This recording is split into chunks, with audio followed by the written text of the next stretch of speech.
this motherfucker here, I'm at locked down so much that, I'm really skipping through for real. Stuck in the cell down there. Bro, we'd have been stuck in the cell down there on the yard, not in lockup, none of that, on the yard, 5 months straight.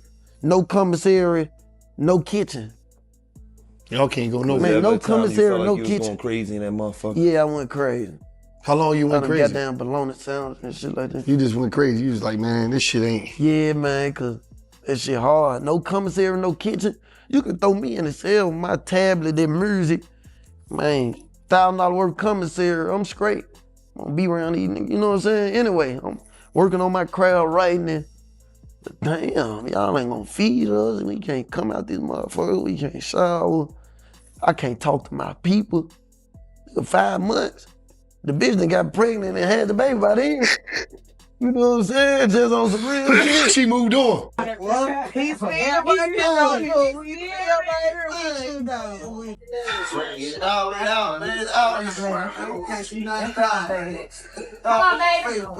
up, bro?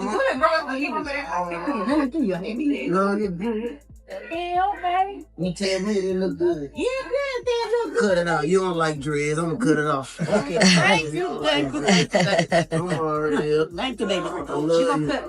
When the judge said 20 years, everybody in Memphis waited for one thing: a post, a caption, a victory lap. Because the man on the other side of that sentence was E-Jizzle, and the man people expected to celebrate was Pooh Shiesty. But the celebration never came. No laughing posts, no "I told you so," no internet trolling, just silence. And that silence had the Memphis streets talking louder than any diss track ever did.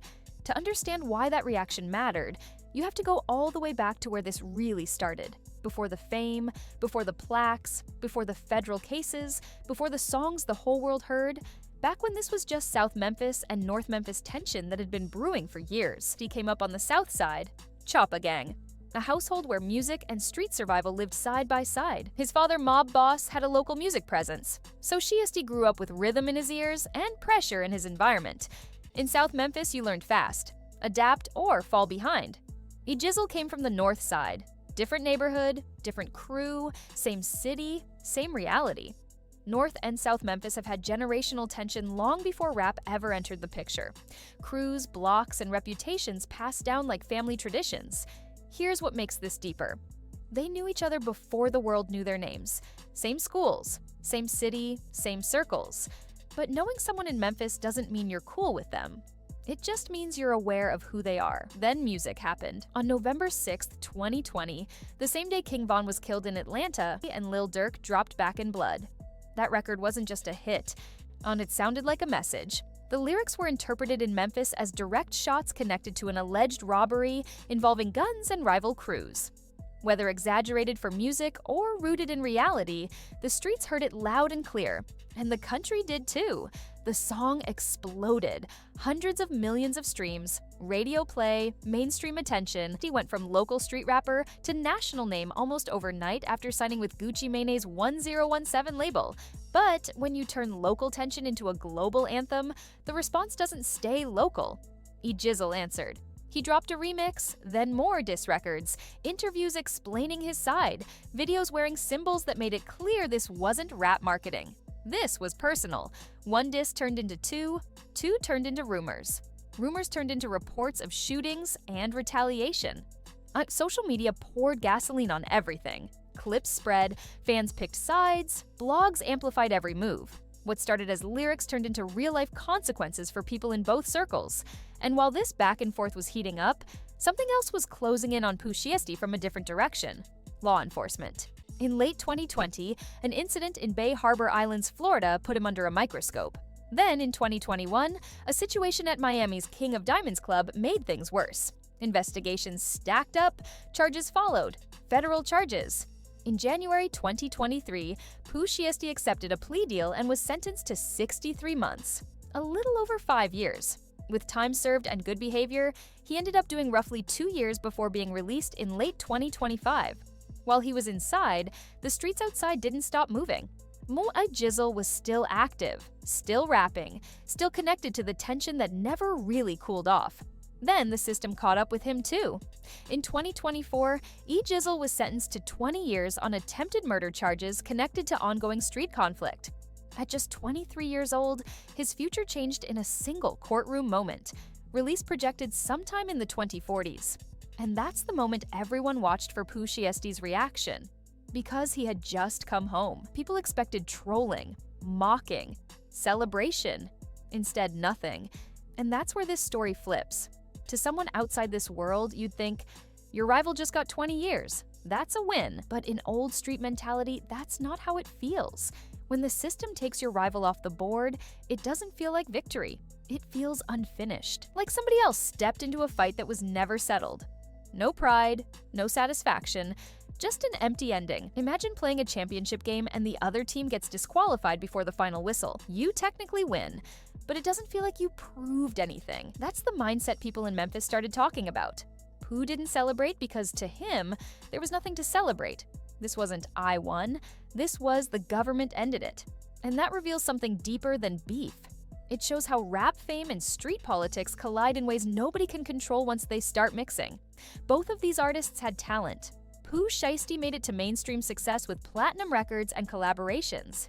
E-Jizzle showed real skill too, earning cosigns from respected names, but the same authenticity that made their music powerful also kept them tied to the environment that created the tension. The streets they represented became the streets that shaped their consequences. And here's the part people don't say enough. Nobody really wins in these situations. Families on both sides deal with loss. Kids grow up around this. Neighborhoods carry the weight. Prison time replaces music time. Court dates replace studio sessions. Pooh came home different. More calculated. More aware. Federal prison does that to a person. Watching people lose decades of their lives changes how you think. Seeing E-Jizzle get 20 years likely didn't feel like revenge. It felt like a warning. Because that could have easily been him. That silence after the sentencing spoke louder than any Instagram post ever could. It showed growth. It showed complexity. It showed that sometimes the loudest reaction is no reaction at all. And Memphis noticed. Fans online wanted drama. The streets understood the psychology. This beef didn't end with a bang. It ended with paperwork and prison time, which is how most real street conflicts actually end. Not with victories, with sentences. Looking forward, E-Jizzle won't be free until the 2040s. Pooh Shiesty will be in his 40s by then, possibly living a completely different life. But in street memory, stories like this don't disappear. They get remembered, repeated, turned into cautionary tales. Because the younger generation is watching. They see how fast lyrics can turn into real-life consequences. How reputation pressure can trap you. How ego and neighborhood loyalty can cost years you can't get back. Mike, this story isn't about who was right or wrong. It's about what happens when music, pride, and street politics mix in real time. It's about how keeping it real can come with a price nobody talks about when the cameras are on. Pooh Shiesty's reaction to E-Jizzle's sentence tells you something powerful. Sometimes winning doesn't feel like winning. Sometimes it feels like everybody lost. And that's the part the internet doesn't understand when they wait for celebration posts. Because the streets don't always see prison as a scoreboard, they see it as a reminder that this path rarely ends the way people think it will. Before you click away, take a second to think about what you just heard. This wasn't a story about music charts, viral moments, or social media drama. This was a real-life example of how fast things can spiral when pride, reputation, and street politics mix with fame. Two talented artists from the same city, two different paths, and in the end, both of them paying a price that goes way beyond rap. One is trying to rebuild after prison. The other won't see freedom for decades. And the wild part is, this all started with words and songs that turned into something nobody could control. That's the reality most people don't see when they watch beef unfold online. It's never as entertaining as it looks from the outside. It's heavy, it's permanent, and it changes lives forever. If this breakdown gave you a new perspective on what really happens behind these headlines, make sure you stick around. We don't just talk about what's trending, we break down what it actually means and why it matters. Drop your thoughts in the comments. Do you think silence was the right reaction, or should things have played out differently? Hit subscribe and turn on notifications so you don't miss the next deep story. Because in this space, there's always more beneath the surface than people realize.